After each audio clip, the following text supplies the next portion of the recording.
Hello everyone, this is Jason Deese with the National Weather Service here in Peachtree City, and this is your weekly weather briefing for the week of April 24th, 2014. So as you can see, the title of this slide is, Where Have You Gone Severe Weather? I don't know about you guys, but I haven't missed it all that much. It's been a nice spring so far, with very little in the way of severe weather across the forecast area. But we wanted to quantify that, and one of our forecasters was nice enough to put together this chart for us to kind of show how little severe weather we've had so far this year. And this dates back to the year 2000, and you can see so far we rank number one as far as fewest severe storms thus far in the year, with only 35 events thus far.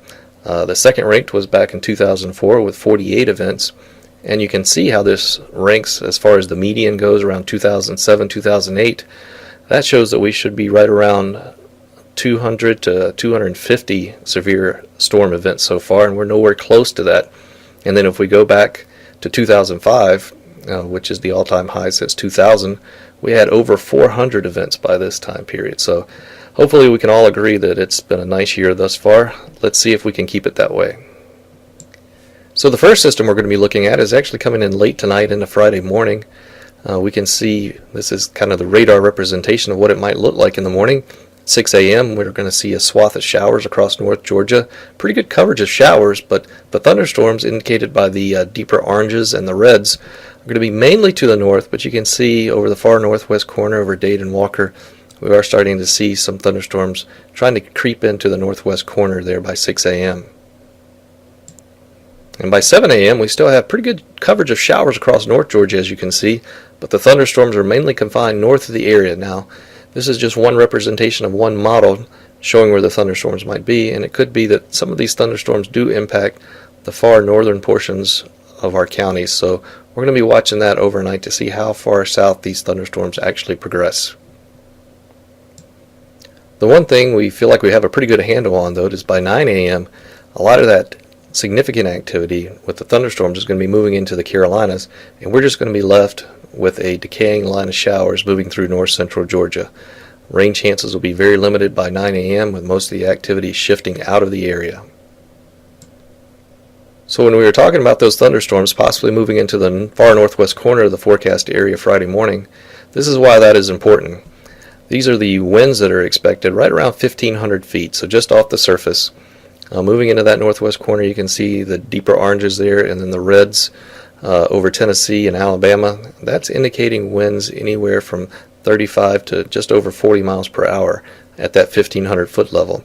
Now, if we get the thunderstorms, like it looks like it's possible over the northwest corner, then those thunderstorms are going to be able to bring these winds from the 1,500 foot level down to the surface.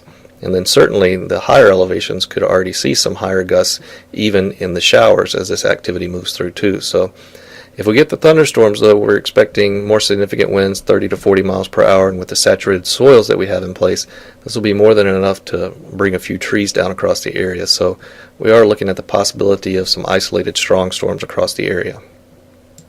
So in summary for this first event, going on tonight into Friday morning, we're looking at the map on the left showing the rain chances. Going to be highest over that northwest corner, getting close to 70% there, but really likely rain chances over the entire northern tier there. But you can see how fast it drops off as we get to the Atlanta metro, less than 20% chances. This really looks like this is going to be an extreme North Georgia event with areas to the south of I-20 certainly not getting in on the action with this activity.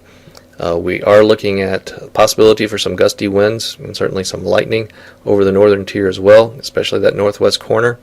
Rainfall is not going to be a big issue with this one because it's such a quick system moving in and out. We're going to average around a half an inch, and most areas will get a lot less than that. So no river issues are expected with this system. So that's going to bring us to our next significant system, which we're expecting to be early next week. We're going to have some mostly clear conditions really for late Friday into the weekend. Going to be a beautiful weekend, it looks like. But then as we get into early next week, we're going to have low pressure developing over the Ohio Valley with a trailing cold front through the Mississippi Valley. It's difficult to get what the radar might look like this far out, but there is one model kind of gives us a rough estimation of what it might look like.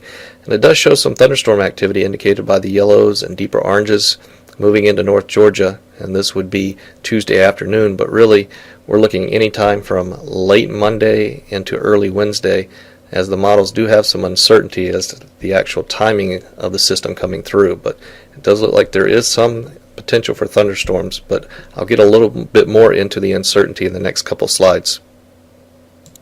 Okay, here's one of the parameters we like to look at as far as the severe weather potential, and it's really looking at mainly the wind potential. And this is showing in the oranges here the highest potential, and you can see most of it's over Mississippi and Alabama. We actually get the deeper oranges and a little bit of red there over Alabama as well. But you can see a streak of that orange does extend into north central Georgia as well, indicating that the winds will be strong at the low levels, which is conducive for severe weather. Now the big question will be, which is usually the case for us, can we get the instability, or as we call the fuel, for the thunderstorms to develop? We need fuel for those thunderstorms to develop. Will we get the fuel necessary to take advantage of these winds? So this map is kind of looking at those fuels to see where the best fuel will be for that thunderstorm development. Initially it's going to be over Louisiana and Mississippi, and then easing into Alabama. You can see over Georgia we have the purples and blues, which indicates not quite as much energy available for that thunderstorm development. So initially it's going to be out to the west, but the next slide we're going to shift forward 12 hours to see how this translates to the east. Well, it doesn't translate all that well, at least from this model's perspective. It's showing a lot of those deeper oranges kind of becoming the yellows and greens and remaining over Mississippi and Alabama, while Georgia doesn't really see a lot of that energy needed to produce thunderstorms. You can see some of that green easing up into the far northwest corner, so that looks like the area is most likely to see strong to severe storms right now. Also some over south central Georgia, but right now it's too early to pinpoint exactly where the best chance is, if any, for strong to severe storms for this system. But we will be watching closely how the models progress and how they detail where the best energy, where the best fuel for thunderstorm development will be, because we know that the winds are going to be there for the strong to severe thunderstorm development. We just need the energy in place as well. We're still kind of out in fantasy land as far as the rainfall expected from the system goes. We kind of run the gamut as far as, will this system move through quickly, or will it be more of a long-lasting system from late Monday into Wednesday? So we're still watching that. And that's kind of reflected in our official forecast and what the models are showing. The map on the left shows what we're going with right now, which is generally right around an inch across the I-20 corridor, less than an inch south of that. As you get north of that, 1.5 inches to 2 inches, and then as you can see over the northeast mountains, close to 2.5 inches with this system. So the models on the right, though, show what we're dealing with. On the bottom right shows very little rainfall, only around an inch throughout the whole system, and especially over the western tier, while the map on the top right is showing much more significant rainfall. Certainly we're not expecting anything like this. It's kind of out in its own little land there, but it is showing 4 to 5 inches, and that's because it keeps the system over for a lot longer. Not expecting this to happen by any means, but we are showing kind of a blend of these two for our official forecast for right now. So our quick summary here, we do have a quick hitting system moving through tonight into Friday morning. Best chances are going to be to the north, and especially over that far northwest corner, where we could still see a slight chance of a strong storm up in that area, with the winds being the main concern.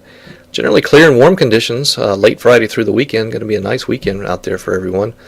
But as we get into early next week, we do look for the chances of thunderstorms to increase, especially as we get into Tuesday and possibly Wednesday.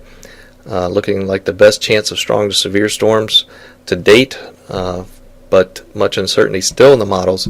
Shear will be there for significant storms, which means the low-level winds, the strong low-level winds, will be in place.